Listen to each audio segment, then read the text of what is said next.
आगे बढ़ते हैं, बात जम्मू कश्मीर की करेंगे, जहां श्रीनगर में ग्रेनेड अटैक में घायलों की संख्या बढ़ गई है। 12 घायलों को एसएमएचएस अस्पताल में भर्ती कराया गया है, जहां उनका इलाज जारी है। तो संडे मार्केट के पास ये ग्रेनेड अटैक हुआ था, जिसके बाद घायलों की संख्या बढ़ गई है। घटनास्थल के आसपास का जो सीसीटीवी फुटेज सामने आया है, उसकी तस्वीर भी आपको दिखा रहे हैं, और साथ ही अन्य सीसीटीवी फुटेज भी खंगालने की कोशिश टीम कर रही है। एजेंसियां लगातार जुटी हुई है और सर्च ऑपरेशन भी तेज कर दिया गया है। तो इस अटैक के बाद आपको बता दें कि सीसीटीवी फुटेज खंगाले जा रहे हैं। 12 लोग घायल बताए जा रहे हैं, जिनको एसएमएचएस अस्पताल में भर्ती कराया गया है, जहां उनका इलाज जारी है। हमारा सहयोगी इस खबर में जानकारी के साथ जुड़ रहे हैं। एरावत, फिलहाल क्या सिचुएशंस हैं और क्या जानकारी अभी तक मिल पा रही है, किस तरीके से पूरा यह हमला हुआ?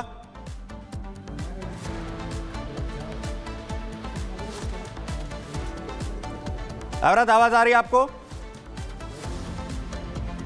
एरावत के पास अब यहां पर चलेंगे, लेकिन श्रीनगर में जिस तरीके से बड़े अटैक को यहां पर अंजाम यहां पर दिया गया है संडे मार्केट में, जिसके बाद चारों तरफ हड़कंप मच गया। कई लोगों के घायल होने की जो जानकारी है वो सामने आ रही है, वहीं घायलों की जो संख्या है वो भी बढ़ गई है। 12 घायलों को एसएमएचएस अस्पताल में फिलहाल भर्ती कराया गया है। रेडियो स्टेशन के पास इस अटैक को अंजाम दिया गया, जहां पर संडे मार्केट के पास ये ग्रेनेड अटैक जो है वो किया गया है। इसके बाद जो सुरक्षा एजेंसियां पूरी तरीके से अलर्ट मोड पर आ चुकी हैं।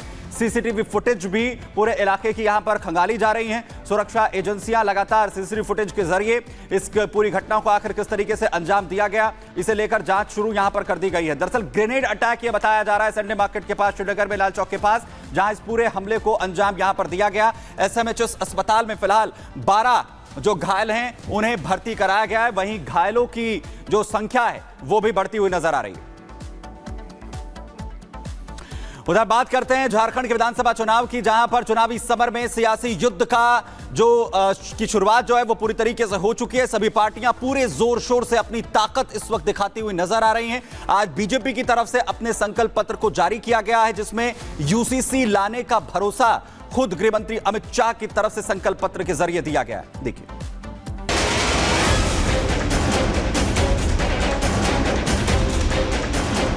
हेमंत बाबू, झारखंड में यूसीसी जरूर आए।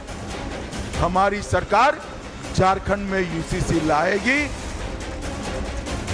झारखंड के विधानसभा चुनावी रण में बीजेपी ने अपना एजेंडा सेट कर दिया है। रांची में गृह मंत्री अमित शाह ने पार्टी का संकल्प पत्र जारी करते हुए बता दिया कि बीजेपी झारखंड का बांग्लादेशीकरण नहीं होने देगी।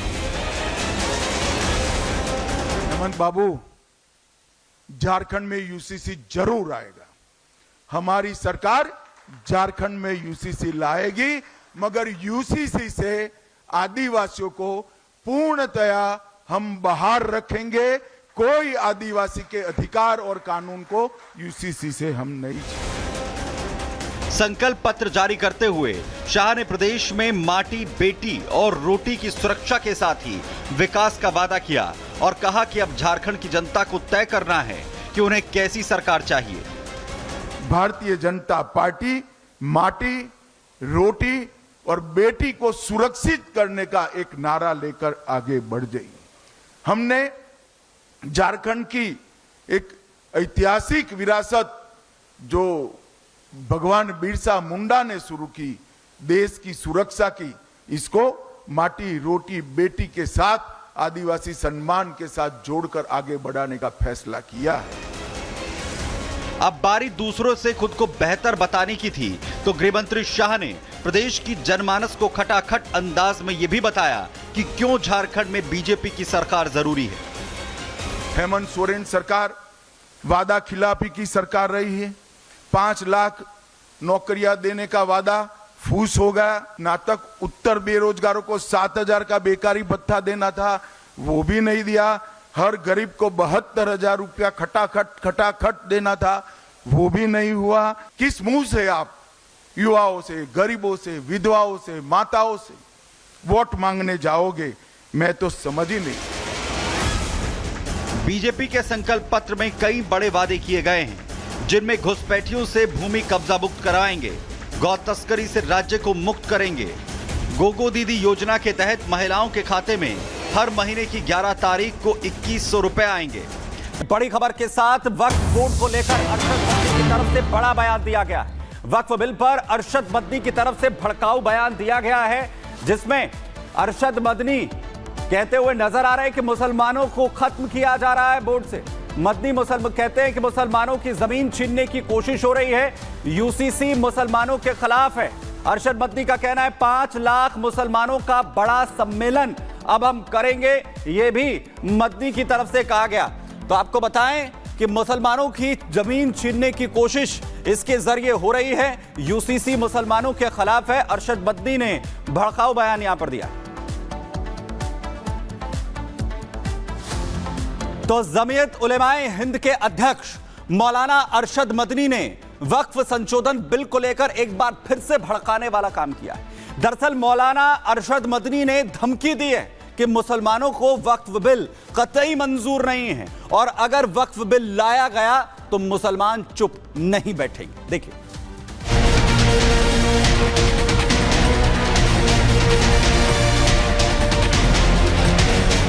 मुसलमान और इस्लाम पर चोट दे रहे हैं। वक्फ बिल अभी आया भी नहीं है, लेकिन मौलाना वक्फ के नाम पर मुसलमानों को भड़काने के काम में अभी से जुट गए हैं। मुसलमानों को वक्फ बिल के खिलाफ उकसाने का काम कैसे किया जा रहा है, जब इसे आप सुनेंगे तो आप भी हैरान परेशान रह जाएंगे। दरअसल वक्फ संशोधन बिल का विरोध करने के लिए मौलाना अरशद मदनी अगले महीने आंध्र प्रदेश में 5 लाख मुसलमानों का बड़ा सम्मेलन करने जा रहे हैं। इस सम्मेलन में मुसलमानों को वक्फ संशोधन बिल का विरोध करने के लिए उकसाया जाएगा। कौन 500 साल पुराने कागजात ला करके पेश कर देगा? कानून ये था कि जो मस्जिद बनी है, जो वक्फ पर बनती है, वो वक्फ है। आपको क्या दर्द है? क्या आप उस वक्फ को खत्म करते हैं? इसका मतलब है मुसलमानों की जमीन को हड़प करना चाहते हो, हराम खाना चाहते हो, इसलिए उन्हें आपको हड़प करना चाहते हो। हम इसको कबूल नहीं। जमीयत उलेमाए हिंद का असली प्लान मोदी सरकार पर दबाव डालने का है। मौलाना के इस प्लान को आप इस बात से भी समझ सकते हैं कि एक तरफ तो मौलाना 5 लाख मुस्लिमों को इकट्ठा कर रहे हैं, तो दूसरी तरफ मोदी सरकार के सहयोगी मंत्रियों और पार्टियों को भी सरकार के खिलाफ करना चाहते हैं। दरअसल मौलाना अरशद मदनी चाहते हैं कि वक्फ संशोधन बिल के खिलाफ मुसलमान जो लड़ाई छेड़ने वाले हैं, उसमें मोदी